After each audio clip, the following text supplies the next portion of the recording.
Welcome to Church Office Online's Contributions Batch Feature video tutorial. Church Office Online has added a new batch feature in Contributions. Now, batch processing has a number of benefits. First, the number one reason batches are beneficial is for good accounting practices. Contribution totals are added up with a calculator before volunteers enter the contributions into the church management software. Then the total from the calculator needs to match the total of the batch to ensure all contributions were entered and accounted for. Secondly, batch processing provides an easy way for you to enter contributions to a specific group or batch. Now, this differentiates batch processing from processing by date. If you have more than one service per day, it will allow you to differentiate contributions per service or event. Thirdly, you can customize batch names so that they can easily be understood by those entering contributions for a given service or event. Fourthly, it allows you to enter or edit contributions to a specific batch at a later date. Now, batch contribution processing can be carried out at any time or day. It is particularly suited to end-of-cycle processing, such as for processing reports at the end of a service or event or contributions collected. Fifthly, you can also produce reports for the selected batch. The report will include the name of the batch, the date, the batch total, the current total, individuals, category, amounts, and anonymous cash-only amounts. And finally, it will allow you to create or edit or delete a batch. Now, setting up and using the batch feature for your church is easy. The first step is that you need to set up a batch in your program. Now, to do that, all you need to do is go to Contributions in your program, and in Contributions, go to Manage Batches.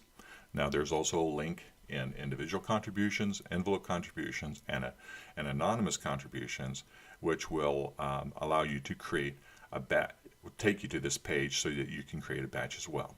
Now, to add a new batch or to add a batch to your program, simply click on the button here to add a new batch.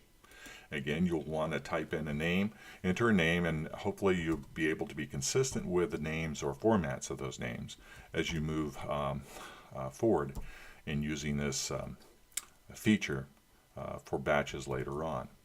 And then I'm going to add just to this an AM, which will allow me to quickly discern between it being the AM service or the evening service. And of course, there's a number of things that you can do.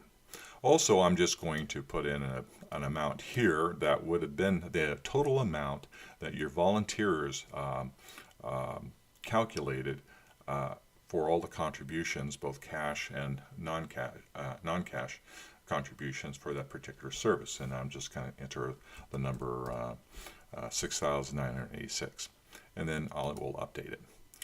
Instantly, this creates the batch in your program. Now you're ready to enter contributions into your program. And this is easily done, much as you have been doing it before, with one added field that you'll need to indicate. When you go to add individual contributions, you'll just need to identify the batch up here before you begin. And of course, it pulls that up at the top. So all you need to do is select that, and as you've done before, just simply select the date, which should correspond to the batch name, and then also the individuals. And that's all you'll need to do is continue to select that, and putting in or select this as amount to tithe and offering, just put in an amount there, and just hit add contribution, and of course you'll see that this amount appears below as much as it has with our previous contributions entry methods. So with the added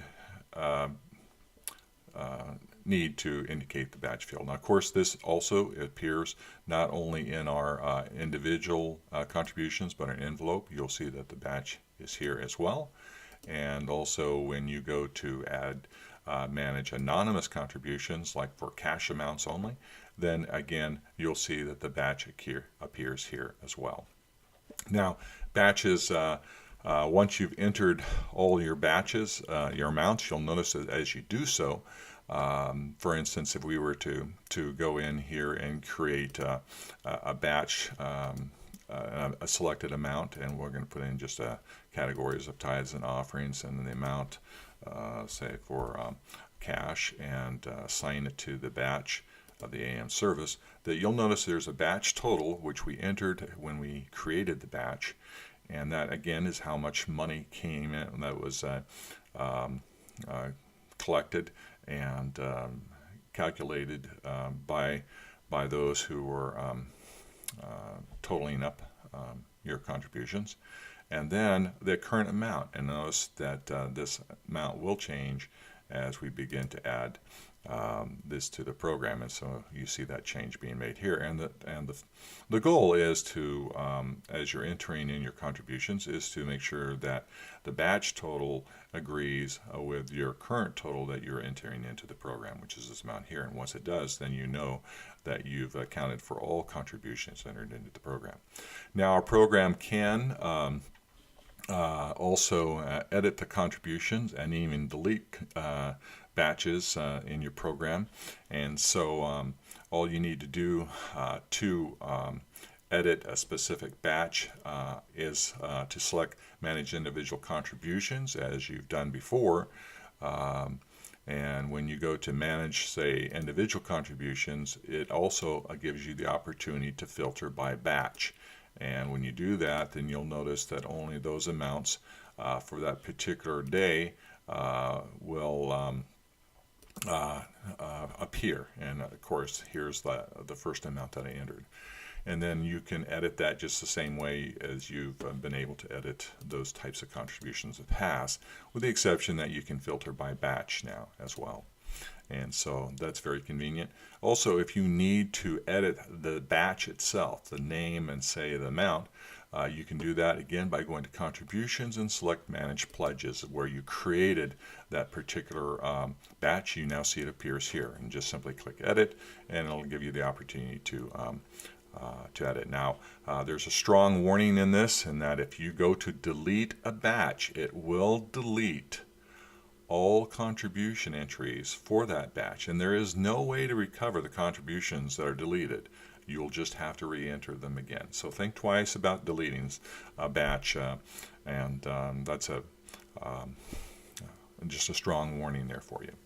Now, printing batch contribution reports is easy as well. If you go to Reports, you'll notice in Reports there is a batch report now. And so you'll see contribution batches here, and you can select that, and it's very simple to do. Much like this, it's very simple. Just select the batch that you want to report on and just hit Preview Report, and your report will generate any amounts that were added into the program by that particular batch. And there you see the anonymous amount that was given as well as that, and it gives you the total contributions for that particular batch. Again, we want to thank you for those who've contributed by suggesting this feature in our feedback and support feature within your program. And we encourage you, if you have additional comments about this, please contact support@churchofficeonline.com. Thank you.